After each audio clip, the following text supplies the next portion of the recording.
Alright, well, yeah, I'm going to go over kind of the things I've found with the NHD coding between the different watersheds.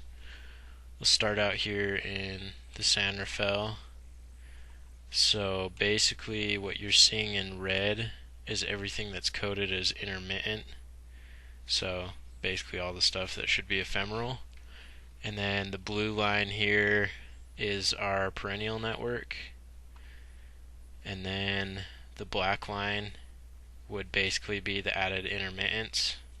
So our full network would be blue plus black and none of the red. So it's picking up some of these intermittents here, some in the headwaters, and these are, so that's a combination of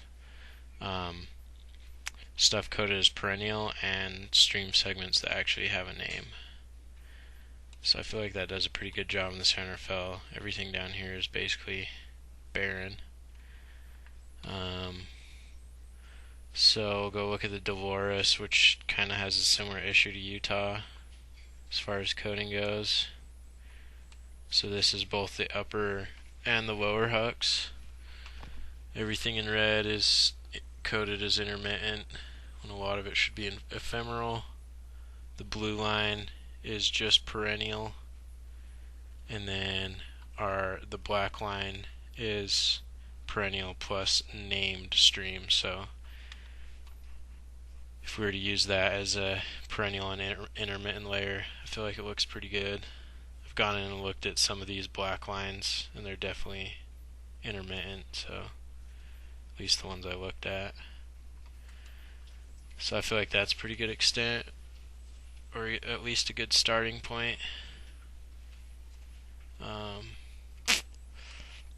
then looking at Arizona, just looking at one small watershed, because they're all about the same. So as you can see, you can't even see any red, and that is because the red is essentially just the named streams that aren't perennial. So if I turn on this layer that's the named streams plus perennial, it covers up all those intermittent, what they're calling intermittent. So I think that's kind of where they got that from. So this is turning off that blue perennial layer. It's just the whole thing. So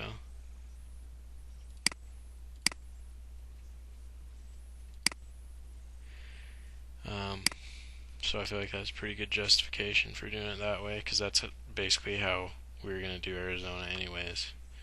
Was just pulling out what was coded as intermittent, and they clearly just did it by what's named.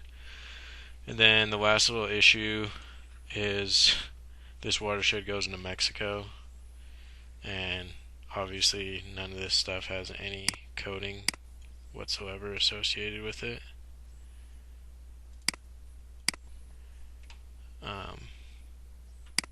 As far as like anything named or any of that, so basically anything that goes into Mexico we're kind of screwed on, unless we figure out some way to pull out perennial and intermittent stuff. But so basically that's it. I feel like that's a pretty good starting point. Just let me know what you think.